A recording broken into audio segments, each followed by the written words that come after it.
এখন শুনবেন আজকের গুরুত্বপূর্ণ খবরের শিরোনাম। যুদ্ধবিরতির প্রস্তাবে রাজি পুতিন, তবে দিলেন শর্ত।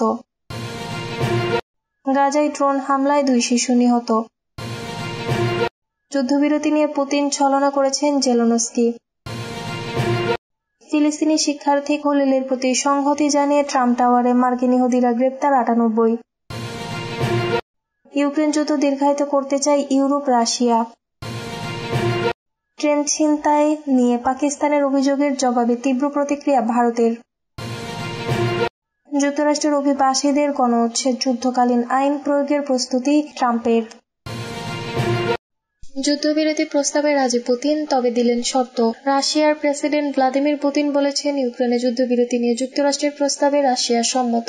তবে যেকোনো যুদ্ধবিরতিতে সংঘাতের মূল কারণগুলো সুরাহা করতে হবে। এছাড়া অনেক বিষয় নিয়ে বিস্তারিতভাবে আলোচনা করতে হবে। 2022 সালের ফেব্রুয়ারিতে ইউক্রেনে হামলা শুরু করে রাশিয়া। এর মধ্য দিয়ে স্নায়ুযুদ্ধের পর থেকে পশ্চিমাদের সঙ্গে মস্কোর সবচেয়ে বৃহৎ সংঘর্ষের সূত্রপাত হয়। বেলারুশের প্রেসিডেন্ট আলেক্সান্ডার লুকাশেঙ্কোর সঙ্গে আলোচনার পর আজ ক্রেমলিনের এক সংবাদ সম্মেলনে পুতিন সাংবাদিকদের বলেন, আমরা শত্রুতা বন্ধের প্রস্তাবের সঙ্গে একমত, কিন্তু আমরা এই সত্য থেকে এগিয়ে যাব যে এই যুদ্ধবিরতি এমন হওয়া উচিত হবে যাতে এটি দীর্ঘমেয়াদী শান্তির দিকে যাওয়া যায় এবং এই সংকটের মূল কারণগুলো দূর করা হয়। 2024 সালের মাঝামাঝি থেকে রুশ বাহিনী ইউক্রেনে অগ্রসর হচ্ছে। ইতিমধ্যে ইউক্রেনের প্রায় 1/5 ভূখণ্ড নিয়ন্ত্রণ নিয়েছে রাশিয়া। মার্কিন প্রেসিডেন্ট ডোনাল্ড ট্রাম্প বলেছেন, 3 বছর ধরে চলা যুদ্ধ বন্ধ করতে চান তিনি। গত বুধবার হোয়াইট হাউসে ট্রাম্প বলেন, তিনি আশা করেন ক্রেমলিন 30 দিনের যুদ্ধবিরতির মার্কিন প্রস্তাবে সম্মত হবে। ইতিমধ্যে ইউক্রেনে এত সমর্থন জানিয়েছে। গাজায় ড্রোন হামলায় 2 শিশু নিহত।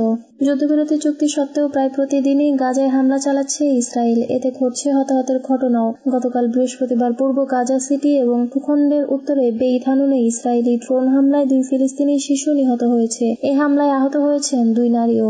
যুদ্ধবিরতি চুক্তি সত্ত্বেও প্রায় প্রতিদিনই গাজায় হামলা চালাচ্ছে ইসরায়েল। গাজার স্বাস্থ্য মন্ত্রণালয়ের বরাতে তুরস্কের রাষ্ট্রীয় সংবাদ মাধ্যম আনাদোলু এজেন্সি তাদের এক প্রতিবেদনে এই খবর জানিয়েছে। খবরে বলা হয়, নিহত শিশু দুটির একজনের বয়স 2 বছর ও অন্যজনের বয়স 3 বছর। আর আহত 2 নারীর মধ্যে 2 বছরের যে শিশুটি নিহত হয়েছে তার মাও রয়েছে। প্রত্যক্ষদর্শীরা জানান, দক্ষিণ গাজার পূর্ব খান ইউনিসের আবাসন আল কাবিরার সানাতি এলাকায় এবং আল ফারাহিন পাড়ায় ইসরায়েলি ট্যাঙ্কগুলো গোলাবর্ষণ করেছে। তারা জানিয়েছেন, পূর্ব আবাসন এলাকা থেকে লক্ষ্য করে একটি ড্রোন বোমা ফেলেছে, তবে কোনো হতাহতের খবর পাওয়া যায়নি।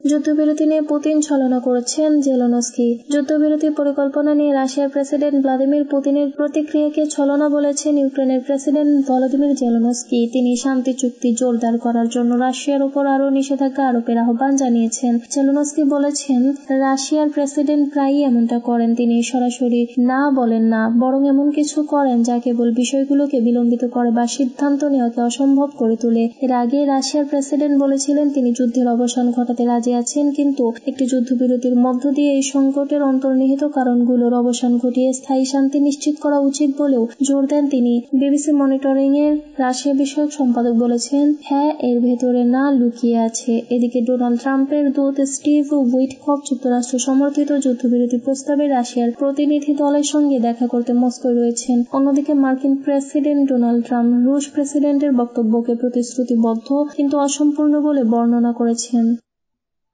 ফিলিস্তিনি শিক্ষার্থী খলিলের প্রতি সংহতি জানিয়ে ট্রাম্প টাওয়ারে মার্কিন ইহুদিরা গ্রেপ্তার 98। যুক্তরাষ্ট্রের নিউ ইয়র্কের কলম্বিয়া বিশ্ববিদ্যালয়ের ফিলিস্তিনি শিক্ষার্থী মাহমুদ খলিলের প্রতি সংহতি জানিয়ে ট্রাম্প টাওয়ারের লবিতে বিক্ষোভ করেছেন মার্কিন ইহুদিরা। গতকাল বৃহস্পতিবার মার্কিন ইহুদিদের একটি সংগঠনের পক্ষ থেকে বিক্ষোভ কর্মসূচির আয়োজন করা হয়। পরে 98 জন বিক্ষোভকারীদের গ্রেপ্তার করেছে পুলিশ। গত শনিবার মার্কিন অভিবাসন কর্তৃপক্ষ মাহমুদ খলিলকে গ্রেপ্তার করার পর থেকে যুক্তরাষ্ট্রের বিভিন্ন জায়গায় বিক্ষোভ চলছে।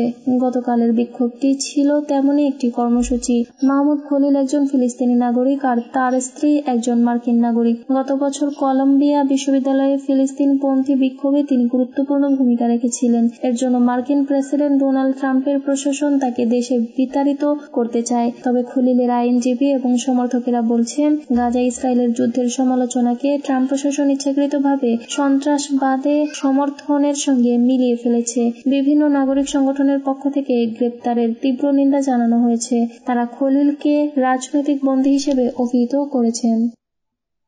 ইউক্রেনের যুদ্ধ দীর্ঘায়িত করতে চায় ইউরোপ, রাশিয়া। ইউরোপীয় দেশগুলোর বিরুদ্ধে ইউক্রেনের শান্তি প্রচেষ্টায় বাধা দেওয়ার অভিযোগ এনেছে রাশিয়া। মস্কোর দাবি, ইউরোপীয় দেশগুলোর লক্ষ্য হল উত্তেজনা বৃদ্ধি করা এবং যুদ্ধ দীর্ঘায়িত করা। বৃহস্পতিবার এক সংবাদ সম্মেলনে রুশ পররাষ্ট্র মন্ত্রণালয়ের মুখপাত্র মারিয়া জাখারোভা এই অভিযোগ তোলেন। শুক্রবার তুরস্কের রাষ্ট্রীয় সংবাদ মাধ্যম আনাদোলু এজেন্সি তাদের এক প্রতিবেদনে এই খবর জানিয়েছে। খবরে বলা হয়, দীর্ঘ 3 বছরেরও বেশি সময় ধরে রাশিয়া ও ইউক্রেনের যুদ্ধ চলছে এবং সম্প্রতি উভয় দেশের এই সংঘাত বন্ধে প্রচেষ্টা আরো জোরদার হয়েছে। এরই মধ্যে মস্কোর পক্ষ থেকে এলো এমন অভিযোগ। আনাদোলুর এক প্রশ্নের জবাবে জাখারোভা বলেছেন, জার্মানি এবং ফ্রান্স পূর্ব ইউক্রেনের উপর 2014 থেকে 2015 সালের মিনস্ক চুক্তি লঙ্ঘনের কথা প্রকাশ্যে স্বীকার করেছে। অন্যদিকে ব্রিটেন 2022 সালের মার্চ মাসে ইউক্রেনকে রাশিয়ার সাথে আলোচনা করা থেকে নিরুৎসাহিত করেছে। মস্কোর এক সংবাদ সম্মেলনে তিনি জোর দিয়ে বলেন, এই দেশগুলো ইউক্রেনীয় সংকট সমাধানের জন্য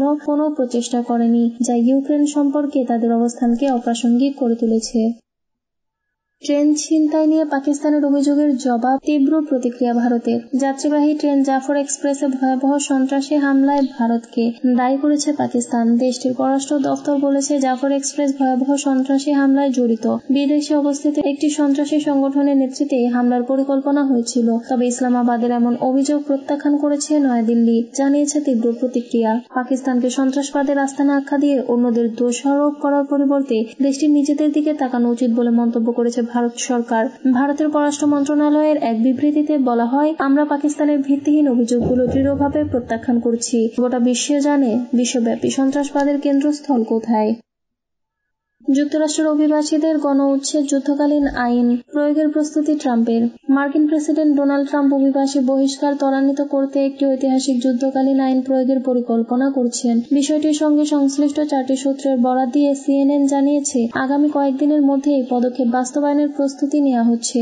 এই আইনের প্রয়োগ হলে 1798 সালের এলিয়েন এনিমিজ অ্যাক্ট অনুযায়ী প্রেসিডেন্টের অভিবাসীদের আটক ও বহিষ্কার করার ব্যাপক ক্ষমতা থাকবে। তবে আইন বিশেষজ্ঞরা সতর্ক করে বলেছেন, আদালতে এই আইনের ব্যবহার চ্যালেঞ্জের মুখে পড়তে পারে। ট্রাম্প প্রশাসন এই আইনের প্রয়োগের ক্ষেত্রে ট্রেন দে আরাগুয়া নামে ভেনেজুয়েলার একটি অপরাধী চক্রকে প্রধান লক্ষ্য হিসেবে নির্ধারণ করেছে। এই গোষ্ঠীকে সম্প্রতি যুক্তরাষ্ট্রের একটি বিদেশি সন্ত্রাসী সংগঠন হিসেবে চিহ্নিত করেছে। সংশ্লিষ্ট সূত্র জানিয়েছে, প্রেসিডেন্ট ট্রাম্প তার দ্বিতীয় মেয়াদের শুরুতেই এই গোষ্ঠীকে বিদেশি সন্ত্রাসী সংগঠন হিসেবে ঘোষণা করতে নির্দেশ দিয়েছিলেন, যাতে সংশ্লিষ্ট অভিবাসীদের দ্রুত বহিষ্কার করা যায়। এই আইন সাধারণত তখনই প্রয়োগ করা হয় যখন যুক্তরাষ্ট্র কোনো দেশের সঙ্গে যুদ্ধে লিপ্ত থাকে বা বিদেশি শক্তির প্রত্যক্ষ হুমকির সম্মুখীন হয়।